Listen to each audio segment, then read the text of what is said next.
विलम्ब से आने के लिए क्षमा प्रार्थी हूँ। मीटिंग करते करते सीधे स्कूल से आ गई। सबसे पहले तो इस आयोजन के लिए बैतूल सांस्कृतिक सेवा समिति, मैडम प्रिंसिपल, आपको बहुत बधाइयाँ, क्योंकि इस तरह के कार्यक्रम होना आवश्यक है। 2017 में थॉमस ड्यूटर फाउंडेशन की रिपोर्ट थी, 1 सितंबर 2017। आप सर्च करेंगे तो आपको मिलेगा। उसमें न्यूज़ थी, हेडलाइन थी कि सदर्न इंडिया में, तमिलनाडु स्टेट में, इंटीरियर में एक बच्ची 12 साल की, उसने कूदकर सुसाइड कर लिया। रीजन क्या था? मेंस्ट्रुअल शेमिंग,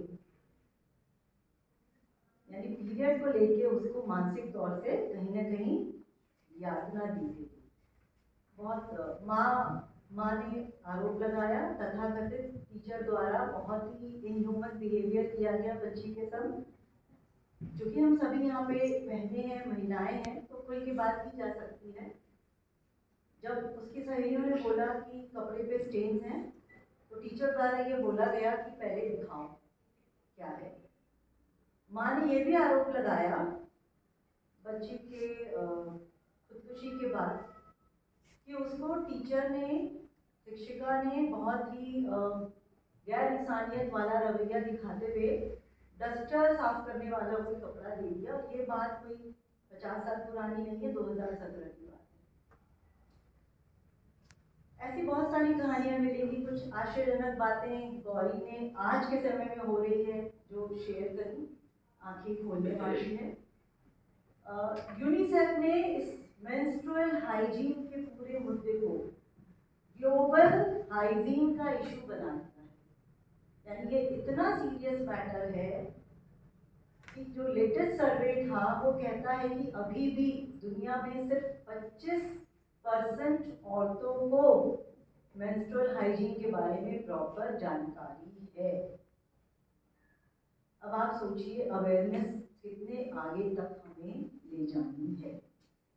खुशी की बात यह है कि अब हमारे पास ministry of health and welfare, family welfare द्वारा एक नेशनल ड्राफ्ट आ गया है। इसमें नेशनल मेंस्ट्रुअल हाइजीन पर अब पॉलिसी तैयार हो रही है और 3 एस्पेक्ट पे हमें काम करने की जरूरत पड़ेगी। पहली एक्सेस, दूसरा अफोर्डेबिलिटी और तीसरा अवेयरनेस।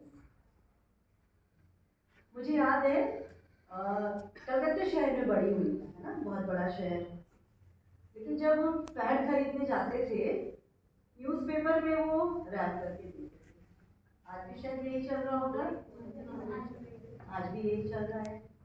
आप रेलवे में सफर करें और कभी सामान खोलना पड़ गया तो आप कोशिश करते हैं भरसक की यदि पैड रखा है तो दिख न जाए। या एयरपोर्ट में आप जब खोलते हैं सिक्योरिटी चेकिंग के लिए, तब भी आपकी कोशिश रहती है कि कोई देख ना जाए, कोई तुरंत छुपाने की कोशिश करते हैं। तो 3 एस्पेक्ट्स पे काम करना जरूरी है। पहला तो एक्सेस। जब हम बात करते हैं एक्सेस की, उसका मतलब क्या होता है? हर किसी के पास, हर बच्ची के पास, हर महिला के पास मेंस्ट्रुअल से रिलेटेड, मेंस्ट्रुअल साइकिल से रिलेटेड चीज़ों की सुविधा हो, यानी सैनिटरी नैपकिन्स का एक्सेस हो। और उससे रिलेटेड फैसिलिटीज क्या होती है? टॉयलेट, जहाँ आपको प्रिवेसी मिले, और साफ पानी, टैप वाटर। एक्सेस बहुत बड़ा इशू है आज भी हमारे देश में। आंकड़े तो ये भी कहते हैं अभी भी 12 से 20% ही रीच है। लेकिन बहुत सारे अभी जो लेटेस्ट सर्वेज है वो बोलते हैं सिटी बहुत बेहतर हुई है।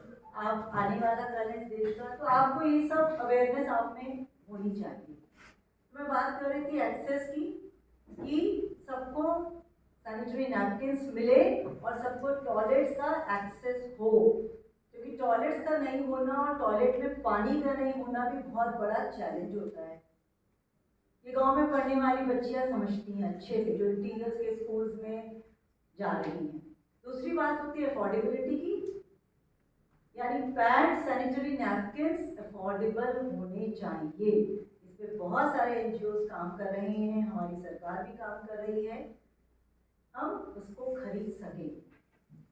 आप सभी को यह कहना चाहूँगी कि एक ये अवेयरनेस है आज हम जो कर रहे हैं, तो कभी भी इस पे किए गए खर्चे को खर्चा नहीं मानना और अपने साथ साथ 10 आसपास की महिलाओं को अवेयर करना। और तीसरी बात होती है, जैसे मैंने कहा, अवेयरनेस। अवेयरनेस का मतलब ये होता है एक सोशल टाबू नहीं है। मेंस्ट्रुअल साइकिल का आना एक टाबू नहीं है, यानी एक स्टिग्मा नहीं है, ये कोई अपराध नहीं है, ये कोई गलत नहीं है। It's natural which comes with being a woman, a would be mother. ये मातृत्व की तैयारी होती है और कुछ नहीं। तो इसका सोशल पर्सपेक्टिव डेवलप करना पड़ेगा कि इसमें छुपाने की बात नहीं है, पिछली गली से जाने की जरूरत नहीं है। और अवेयरनेस इस चीज़ की भी आप सभी को होनी चाहिए कि उन 5 दिनों में हम हाइजीन को कैसे मेंटेन करें, कितने फ्रिक्वेंटली हमें पैड्स बदलना चाहिए, हर बार हमें हाथ धोना चाहिए, सैनिटाइज करना चाहिए, और भी बहुत सारी चीज़ें जैसे कि डाइट की बात की गई, बॉडी को हाइड्रेट रखने की बात की गई। बहुत सारी चीज़ों पर हमें अवेयरनेस होना चाहिए।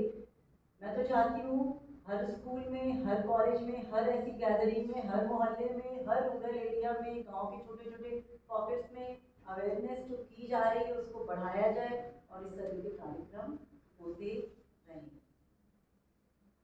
तो इस उम्मीद के संग कि इस तरह का कार्यक्रम होता रहेगा। कार्यक्रम के सभी आयोजकों को, यहाँ पे उपस्थित मंच पे आसीन